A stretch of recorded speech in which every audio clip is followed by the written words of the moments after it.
May nga po, Negros. Ini ang Digicast Negros X. Ang nagapanguna nga napulo ka mga balita sa isla sang Negros ang amo ni Gadulong sa inyo.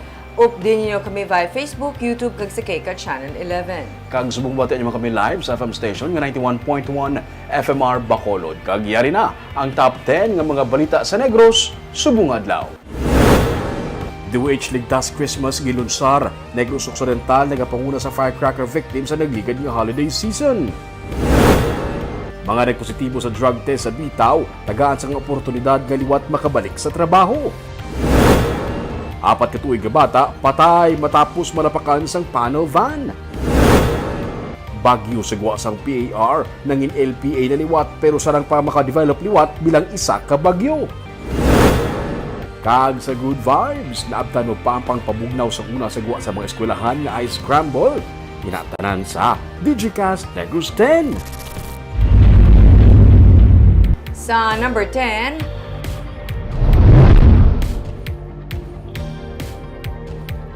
Bagyo sagwa sang PAR ang nangin LPA pero sarang liwat magdevelop sa bagyo. Ang LPA sa karon nangyara na sa 1,620 kilometers east sang southeastern Mindanao. Suno sa pag-asa, nagalain-lain ang gihos ng LPA kag posible nga magalibot-libot lang sa iya nga lokasyon sa karon. Ginapaabot nga sarang ini nga maka-reorganize kag redevelop kag mangin isa ka bagyo liwat samtang nagapasulod sa Philippine Area of Responsibility. Ginalantaw man nga makasulod ini sa PAR sa buwas o kon sa Huwebes. Pagsulod sa PAR, pagatawgon ini sa gihapon nga kabayan. Mangin LPA man o kon bagyo ang pag-interact sini sa shear line kag hangin amihan magadala sang mabunok nga ulan sa eastern portion sang Mindanao kag Bicol region sa Biyernes kag sa Bilog nga Visayas sa Sabado. Ginaabisuhan ang publiko nga mag-ulo-aligmat kag mangin updated sa lakat sang panahon.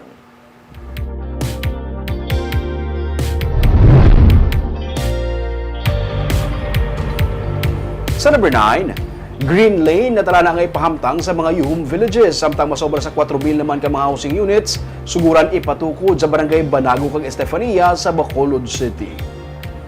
Sa Disyembre 20, ginapaabot ang pagtambong ni Presidente Ferdinand Marcos Jr. sa ceremonial turnover sang nahauna nga 288 housing units Yuhum Village sa Barangay Vista Alegre, kabahin sa pabansang pabahay program. Sunod naman sa kay Mayor Aldi Benitez, ginaplano naman ang pagtalana sa Green Lane o kunrota para sa mga magabiyahing electric jeepney sa lugar. Ginpahayag man sa alkalde nga magluwas sa Barangay Vista Alegre na talana man nga suguran ang construction sa dugang nga 3,120 ka mga housing units sa Barangay Banago kag 1,440 ka mga residential units sa Barangay Estefania, kabahin sa socialized housing program sa syudad upod sa Department of Human Settlement and Urban Development kag Pag-ibig. Sa record sa Bacolod Housing Authority, nagalabot sa masobra 60,000 ang wala sang kaugalingon nga mga balay sa syudad, masobra sa 8,000 diri ang ginakabig nga informal settler families nga kabahin sang mga target nga mabuligan sa syudad sa ginapatuman nga housing program. We will dedicate ining ruta na ni for electric public transportation. And we will need to get approval from our city council to establish that route. New route ni siya dito ibutang ang mga details na.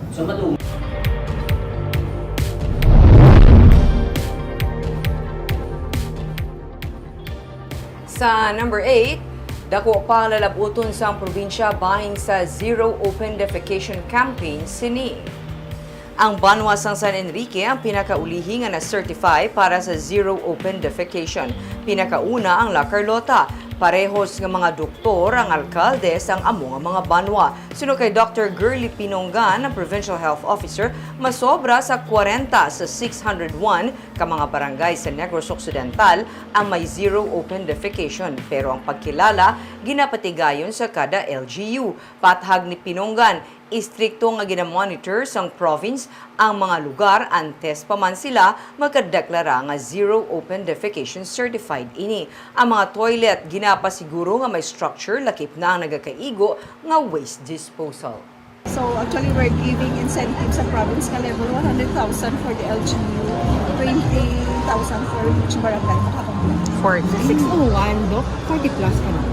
40 plus pa naman. Kasi kami. Pila Ang na target ako naman this percent? year is 40 plus na ang target. Pero more kami yaga. Kaya ang amon nga bala nga, kag ang iban bala, tagaan mo sang kuwan, kinanglan ang amon. Stricto kami mo. Kinanglan matindog gidya ang kuwan, ang facility. Toilet. Hindi lang yung manghatag kami sang toilet bowls. Kinanglan matindog gid. So it's going to be a collaboration with the LGU man, the province. Sa number 7,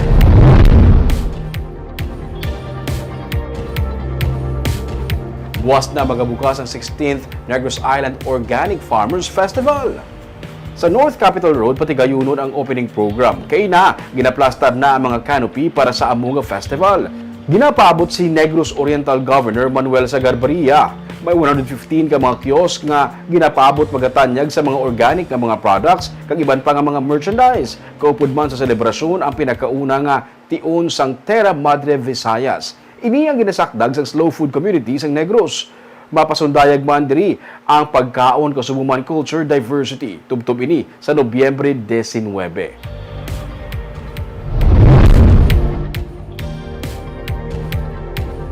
Sa number 6, duha ka pedestrian ang nabungguan sa nga motorsiklo nga ginamaneho sa isa ka Italian national, isa patay.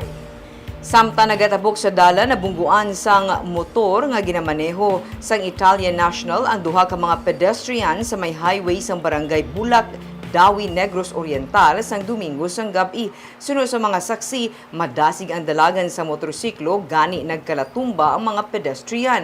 Ginhingagaw sila dala sa ospital, pero ang isa sa ila napatay, samtang ang isa naman ang nasamaran. Natalana nga mag-aregluhanay ang pamilya sang biktima kag ang Italian national.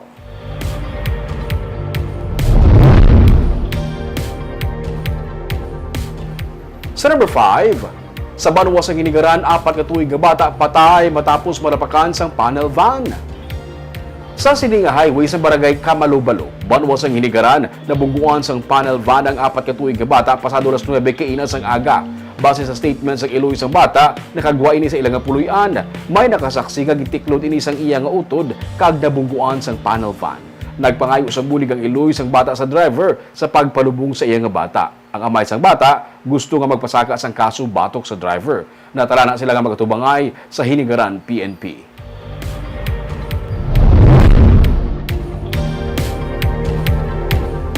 Sa number 4, franchise application sang Negros Electric and Power Corporation aprobado sa komitiba sang Kongreso. Aprobado na sang katapos ang House Committee on Legislative Franchise ang franchise proposal sang Negros Electric and Power Corporation o NEPC nga amo ang ginapaabot magatalos sa Central Negros Electric Cooperative. Inipaagi man sa natukod nga joint venture agreement upod sa Prime Electric Holdings Incorporated. Ang House Bill 9310 ang ginduso ng 3rd District Representative Francisco Benitez, 4th District Congresswoman Juliet Ferrer, abang lingkod Representative Stephen Paduano, kag Bacolod Congressman Greg Gasataya. Ginalauman naman ni Bacolod City Mayor Albi Benitez nga kuntani mapadasig ang paghatag sang prangkisa sa tuyo nga mapaayo ang serbisyo sang electric distribution utility. Sakop sang distribution utility ang syudad sang Bago, Silay, Talisay kag mga banwa sa Murcia kag Don Salvador Benedicto. And as soon as, kung ako gani, kung pwede, dalihan na nila. Tapusan na nila by this year. Pwede may ngagaw. So, may nga so that we can move forward. Okay, we are hoping for better service and ang isagit nga na uyulan kasi nga mga soryanay with them is they will promote green power, green energy, and we are looking at converting Bacolod as one of the first cities to be fully renewable in source of power.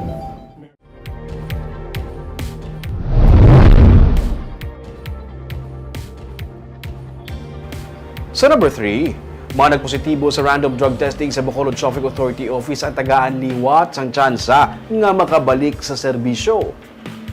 Wala sa gihapon madugangan ang personnel sa Bacolod Traffic Authority Office kag Public Order and Safety Office matapos ang 53 sa ila ang nagpositibo sa random drug test. By 39 sa ila na paidalom na sa drug rehabilitation program. Sunod sa kay bitaw head Patrick Lacson, handa siya nga tagaan liwat sang kay gayunan ang mga personnel nga naka-recover na sa impluwensya sang illegal nga droga samtang wala pa sang dugang nga personnel. Samtang karon nga masako naman ang towing kag clamping operation sa syudad, ginatun-an ni Lacson ang pagdugang sang towing service kag tow trucks. Sa record sa bitaw, naglabot na sa 492 ka mga salakyan kag motorsiklo ang natow kag na-clamp humalin sang ginpatuman ng citywide towing kag clamping operation sa mga no parking areas sang syudad. Patulong ko sila siguro for interview and for assessment, and if they qualify to work again under sa traffic management, so why not? Sigaan to sila tsansa. Ang isa sa pinaka siyang bilang technician sa traffic light. So maskin dala ko siya sa na-suspend at regular siya, dala ko siya sa na-suspend sa drug test, rugin pa ako siya liwat because of the work that I need. So, that is a separate issue. Board, ano yung message mo sa ila? The second time, love, it's sweeter the second time around. Why pa man sila na-absorb liwat. Kaya ako kabay pa, deserving ng capability. Sa number 2, Mayor Albi Benitez nagpasalig sa mga incoming barangay officials nga magabulig sa pagpasaka sang kaso angon sa missing nga government assets kag pondo. May-report si Nico Delfin. Halos nakaplastan ng tanan para sa nauna nga sesyon sa Barangay Council sa Barangay 20 matapos ang piniliay. May mga nabalik na nga mga office equipment kag mga furniture matapos nga nagreklamo si punong Barangay Mark Abancio angot sa missing nga mga government equipment lakip na mga salakyan. So pero matamat ko naman nga retrieve ang mga posisyon din nga dapat ihulag. Number one, ang mga basura. Yan na may mga garbage collector din sa barangay para hindi man pundo ang mga higko. Ma-file ka pa kaso sa mga nag-missing items, sa mga pinapakita mo ng mga vehicles? Ako rin istorya ko na ang lawyer ko. Suno kay Mayor Albi Benitez, magluwas sa mga incoming barangay officials, magabulig man siya agod mapanabat ang mga outgoing barangay officials nga kalabanan diri, nagkalaluto sang tinilikdan nga piniliay. Iniangot sa mga missing nga mga government assets kag pati pondo sang barangay. May listahan si accounting. Right? May listahan si COA. So kung anong hindi makitaan, ang advice ko sa mga bagong barangay captains, hindi ka na magpirma. No? Pirmahan nila ang makitaan nyo. So what happens to the missing? Responsibilities ng previous official to explain kung di na. Sa sagrado kong taranan, kawat na tula sa baha. Gindugang sang alkalde nga halos 100% na nga natapos ang Office of the City Accountant kag Department of the Interior and Local Government ang inventory kag assessment pati na turnover sang incoming barangay kag sangguniang kabataan officials. Nagpanugyan siyang nga dapat mausisa kag mapatod man sa mga newly installed barangay officials ang mga government assets nga natugyan sa ila agod ma-account ini sang maayo. Nico Delfin para sa Digicast Negros. Kag sa numero 1 sa mga balita, subong adlaw.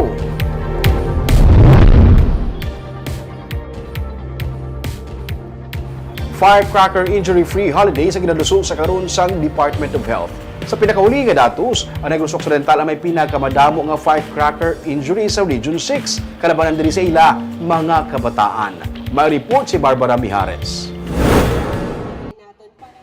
Temprano pa ginsugdan sa Department of Health ang kampanya para sa Firecracker Injury-Free nga selebrasyon sang Pasko kag pagsugalaw sang bag-ong tuig sa December 21, 2022 tubtub January 6, 2023 nga datos ang Negros Occidental ang nagpanguna sa mga firecracker injuries nga ginreport sa mga Sentinel kag non-Sentinel hospitals, 77. Ginsunda naman ini sang Iloilo Province nga may 64 cases kag Bacolod kag Capi nga may 16 cases. Sunod sa DOH, 50% sang sini nga mga kaso mga kabataan nga nagapang edaron 1 to 10 years old, kag 31% naman ang yara sa 11 to 20 years old. Rason nga ang mga ginikanan amo ang ginatutukan sa kampanya.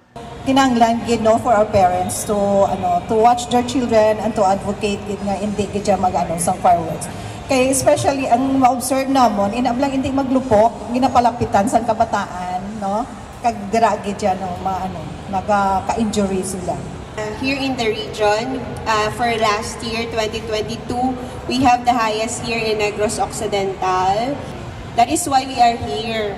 No? Nag-umpisagin kita sa aton nga fireworks related injury advocacy na prevention here in Negros and next week naman sa Iloilo Province.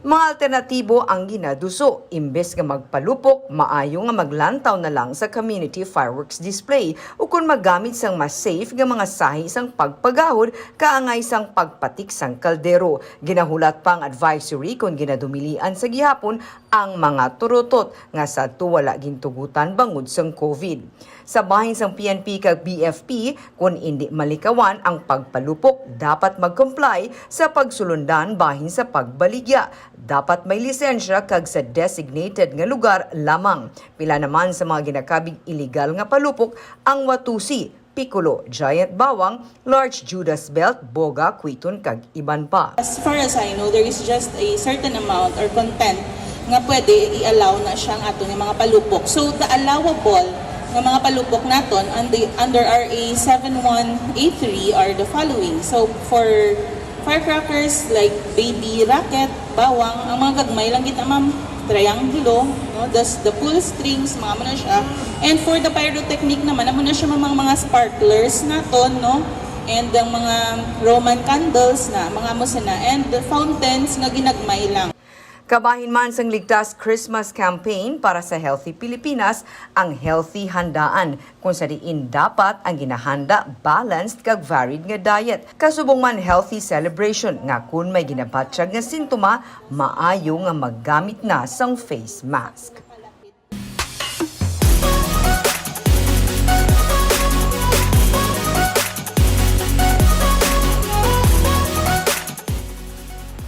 Sa Good Vibes, antes pa man nag-uso ang frap o kunang milk tea, ang classic nga ice scramble ang ginapilahan sa guwasang eskwelahan. Kag may mga nagahimo pa karon sini. May report si Romeo Subaldo. Basta gani mapatian mo ang ini nga bagting, kag ang ini nga sound, sigurado na may nagabaligya sang ice scramble malapit sa imo. Gani magpreparar na sang sinsilyo para magpabugnaw. Ini ang main ingredient sa paghimo sang classic nga ice scramble. Gina-shave ang ice sa built-in nga shave sa kareto. Kag ginaipit ang ice. Duso butong tubtub mapuno sang ice ang container. Ginabutangan sang powdered skimmed milk, coloring, kag flavoring. Ginasamo-samo gamit ang inuman nga mano-mano nga mixer sa kareto. Kung nasamo na ang tanan, ginadugangan sang kalamay nga gula. Mix klahon liwat, kag ibutang sa cooler. Butangan sa liquid chocolate, sang una brown cow, subong Hershey's na. Dugangan sa condensed milk, kag pwede na ma-serve. Ang 64 anyos nga si Nelson Albania, 40 na katuig nga nagabaligya sang ice scramble. High school pa lang siya. Kung wala klase, nagabaligya siya sini para may pangbalon siya sa eskwelahan. Sa napatay ang iya nga amay, nagunta siya sa pag-eskwela kag nagsige na lang baligya sang ice scramble. Sa sini niya nga negosyo napatapos ang mga kabataan niya sa pag-eskwela. May pulis na siya nga bata, may isa nga ara sa abroad kag isa college student. Ginapauntat na siya sang iya kabataan para makapahuway pero siya mismo hindi magpahuway. Nagaluya siya kuno kun wala na siya sang ubrahon. Sa mga bata, hindi na ako maligya. Pwede, hindi pwede. Ginapauntat ka na sa mga bata mo? Oo. Pero hindi ka maguntat? Hindi. Nga man? Kaya nakaluya ko sa balay. Wala ka brahon? Nagaluya ka? Oo.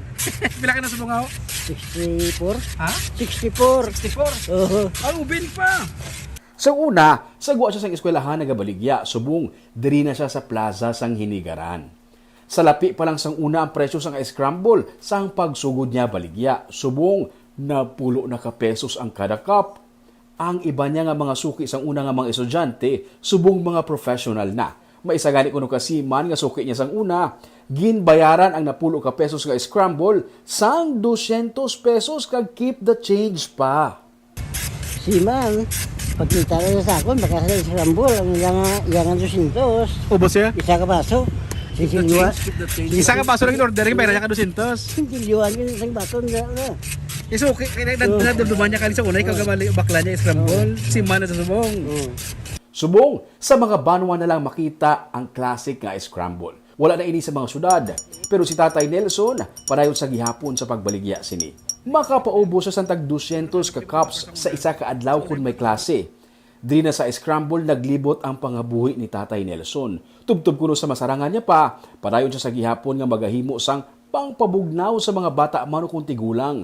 Kalingawan niya nga makita nga nalipay ang mga kabataan sa pag-inom sang iya nga produkto. Barba ka bati ka ni gani sang sound sang gina-shave o kung ginakagod nga ice, no ka nostalgic, no gabalik ang elementary high school days nga uso pa ni nga scramble. Kag nagapila. Kag nagapila gid sagwa. At least no sa bubuhi pagyapon barb sa iban. Sa una mera pa na dugang ibi paman. Brown cow. Kaagam ito mga balita sa Negros Subunga adlaw. Kay man sa panahon karon importante nga maihibalo ka sa nagakatabo sa imo nga palibot. Pero dapat balanse kay eksakto mga impormasyon. Padayon kami nga magapangalagad sa Negrosanon. Ako si Barbara Mijares. Tubtub sa buwas, ako naman si Romeo Subaldo, mayong hapon.